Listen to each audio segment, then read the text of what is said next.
Hello everybody, my name is Tucker with To The Point Tutorials, and today I'm going to be teaching you about triggers in Core.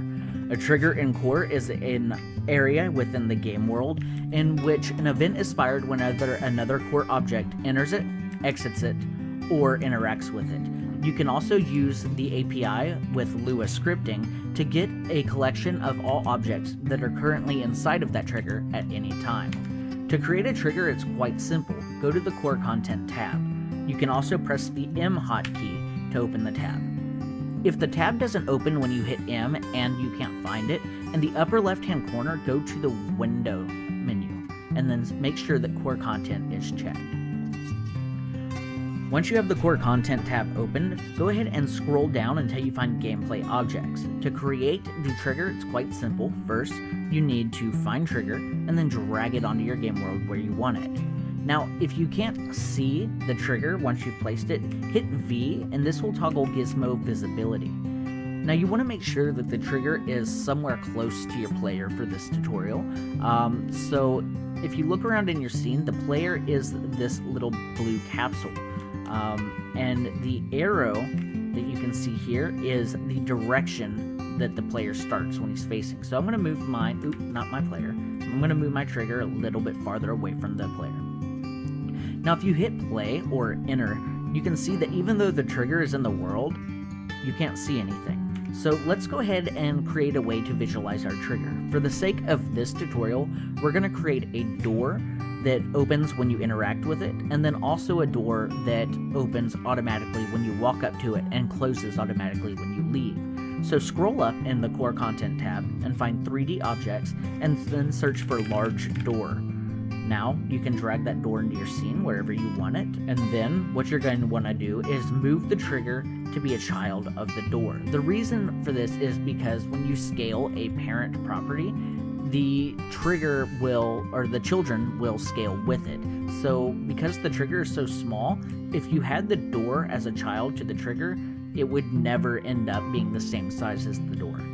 So move to your trigger and zero out the position transform in the properties tab. So 0x and 0y, and then adjust the scale to be the same size as your door. Now I already know what the value would be, but you may need to play with it in your own projects for your own objects. So we're going to use a scale of 3x and a scale of 3y. But you can see that the object is not centered on the door. It doesn't look proper. To adjust this, we're going to need to change the position to -150, and that will position it properly. So now you can see that our trigger takes the same width as the door and also protrudes out in the front and back just a little bit. And this will make it so when you are able to, walk up to the door, the trigger has this area right here and in the back, which it can fire the enter-exit events and also allow you to interact with it. So if you go into the trigger, you can see that there are a couple of properties. There's lifespan, which is the amount of time that the trigger will exist in the world until it's automatically deleted, and a value of 0, or the default value, which is 0, means that it will not automatically be deleted at all. Next is the shape, and the shape is basically how the physics world will calculate whether or not you're inside of the trigger. So you can change this to sphere, capsule, or box. We're going to leave it as box as it's the standard shape and it works perfectly for what we're trying to do. Next is interactable. If you toggle this on and then run your game and walk up to the door, you can see that now there's a pop-up to press F to interact. If you press F though, nothing happens. So close the game and go back to the trigger, and then the next one is interaction label. This is the text that pops up next to the pop-up that tells you, press F to do something. So if we change this to open door and run our game again, oops, I meant to hit that as a hotkey, sorry. Open door equals opens the game, if you're wondering why I pressed that. So, and then I hit F again, still nothing happens, but now it says open door. So I'm going to go ahead and close the game, go back to trigger, and now we'll talk about the last 3 properties. So any object can have a team, or rather, not any object, but any trigger can have a team. There are 4 different teams that you can have. There's team 1, team 2, team 3, and team 4, and there's a default team of 0, which is just the neutral team. The next two properties are pretty much only relevant most of the time when you're actually using teams. However, enable team collision means that any player or object on the same team can interact with this trigger, and then the enemy collision means that any enemies can interact with this trigger. This doesn't actually stop the on-enter and on-exit events, though. I'm not sure if that's a bug or intended behavior. But now that we've created our trigger, let's go ahead and start making it work. And to do this, we need to create a script. To create a script, in the upper left-hand corner, come up here, and you can press on the Create Script, and we're going to use the script generator. So once the script generator is opened, we can select the template Event Trigger Overlap, and then press Create New Script. I'm going to name this Door Script, and then drag it onto my trigger. And close this box that doesn't close on its own for some reason. Next, double click on your script to open it. And as you can see, mine opens in a code editor. If yours opens in just this weird black box, then I have a video on how to set up VS Code on my channel. It's how to set up your development environment with Core. Now that we're in the script, we can go ahead and go over what these events do. So on begin overlap means an object has entered the trigger. On end overlap means that an object has exited the trigger, and on interacted means that an object has interacted with a trigger. Now this event can only be fired if interaction or interactable over here is toggled to true, and also based on the team collision and enemy collision properties that we just talked about. So there's two parameters that go into all three of these events. Which trigger, which is the trigger that fired the event, and then other, which is the object that fired the event. Now the reason that it's other, and we're doing this check here like other is a player, is because other core objects can fire triggers as they move through the world. So NPCs, for an example. Now, we're going to start this off by using onInteracted right here to press F to open and close the door. So we're going to need to create a few properties. So I'm going to create local door speed, and I'm going to set this to 0.6. So this is going to be the amount of time that it takes the door to open and close. So this will be 600 milliseconds or 0.6 seconds. Next, I'm going to have another one called isOpen. And I'm going to set that to an initial value of false, so our door will start in the closed state. Next, I'm going to create an open rotation, and this will be a new rotation of x0, y0, and z90, and then closed rotation, which will be a new rotation of 0x, 0y, and 0z. Also, we're going to need a reference to the door in order to actually rotate the door to open it or close it. To do this, we're going to need to use custom properties. So I'm going to go ahead and write the code. So local door equals script, and then we're going to call the function getCustomProperty, and then we're going to pass in a key. So I'm going to say door large, and then we're going to also call waitForObject. And this is going to make sure that the object that we're referencing in our custom properties actually exists before we continue with the rest of the code. So to create this custom property, it's really simple. Click on the door script in your hierarchy to select it, and then drag the door large object into this green box under properties. Now you can see that it created a custom property for us, and the key here is door large. You can change this to whatever you want, but just make sure that it is the same string that you have here in your get custom property. Now, down here on interacted, we're going to set the isOpen property to the opposite of what it currently was. So if the door is open, we're going to close the door, and if the door is closed, we're going to open it. Doing that is very simple. Simply do isOpen equals not isOpen, and this will set it to the opposite of its current value. And then we're going to need to rotate the door. So door, and then call rotate to. And now we're going to use a ternary expression, which is basically an if-else expression. I'll go over it here in a minute. So we're going to say isOpen and open rotation or closed rotation. And then the next property is going to be door speed, which is the amount of time it's going to take to rotate to this new position or to open and close the door. So this ternary expression is basically an if-else statement, like I said. So if the value of is open is true, then we're going to use the open rotation value. If it's not true, we're going to use the closed rotation value. Now if I save the script and I run my game, you can see when I run up to the door and I hit F, nothing's going to happen. Now, that has to do with the different contexts inside of Core. I do have a video going over the contexts, but to put it simply, if an object is in the default context, which is just right here, and it's not networked, you cannot change any properties on it. For the sake of this tutorial, we're simply going to make this door networked. Right-click on the door in the hierarchy, come down here and say Enable Networking. Click OK, and then run the game again.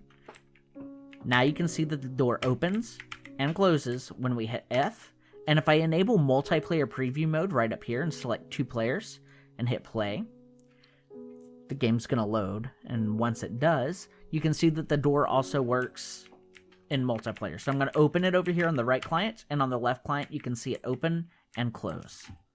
So I'm going to go ahead and stop this and turn off multiplayer preview mode.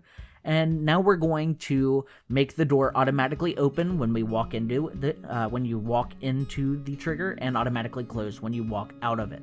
To do this, it's very simple. We're just going to copy and paste the code inside of our onInteracted and come over here to onBegin overlap. So we only want the door to open if it's already closed. So say if not is open, and then inside of that just paste your code. And then over here we only want the door to close if it's open. So if is open, then, and then paste your code and hit save. So now if the door is open, we're setting it to the opposite of open, which is false, so we're going to close the door. If the door is open, we're going to close it and then rotate to the new position. Same thing here. If the door is not open, we're going to open it and then rotate. Save your script and then run your game. Now you can see when I walk into it, it works. Kinda. That was the weirdest. There it goes. Not sure what that bug was. I think I just stopped perfectly on the edge. The reason that I'm kind of running off to the side is because this door has collision. So if I run at it from behind, it's going to push me out of the way. But that doesn't really have anything to do with the actual trigger itself. So we're going to move forward and make something a little more complicated. Now that we've gone over the basic events, we're going to also create a zone that gets a collection of all of the objects on the side of it and does something. For this example, I'm going to create some fire on the ground that damages the player every second that they stand in it. Alright, so to do this, we're going to create another script. So I'm going to go here, and this time I'm not going to use a template. I'm just going to create a new script, and I'm going to just call this fire script. Okay, and we're going to need to create a new trigger again. So come over here to the core content tab, scroll down to gameplay objects, and create a new trigger and just place it somewhere near the character. Now I'm going to go to effects in core content, and I'm going to search for fire. Now let's look for one that we can use. I'm going to search for fire VFX. There we go. And I'm going to use fire volume VFX, and I'm going to drag it over here, and I'm just going to place it in the world. Now this time I can actually have the fire volume as a child of the trigger, and I'm going to zero this out. And the reason that I can just have this as a child is because if I scale the trigger, you can see that the fire is going to scale with it, and it will maintain the proper size. So the trigger does not have to be the child, but it will scale children properties. So next I'm going to go to our project content tab, go to my scripts, and I'm going to drag the fire script onto the newly created trigger and open it. Alright, so to get the trigger, we're going to do local trigger equals script.parent. So the parent of this script is the trigger, and that's all that we really need. And then I'm going to create 2 different variables. So I'm going to say local start time equals 1.0 and local remaining time equals 1.0. Next, I'm going to create a function called tick, and this is one of the default functions inside of Core, and it takes a parameter of delta time. And the delta time is simply the amount of time that it has taken since the last tick function is called. It's actually the amount of time in between frames, but tick is called on every frame. So now what we need to do is we're going to take the remaining time property and we're going to subtract it by delta time. And then we're going to check to make sure that the remaining time property is less than or equal to 0. And I messed this up here. I need to make that remaining time. And if it is less than or equal to 0, we're simply going to reset it back to start time. So remaining time equals start time. And then we're going to damage all of the players inside of the trigger.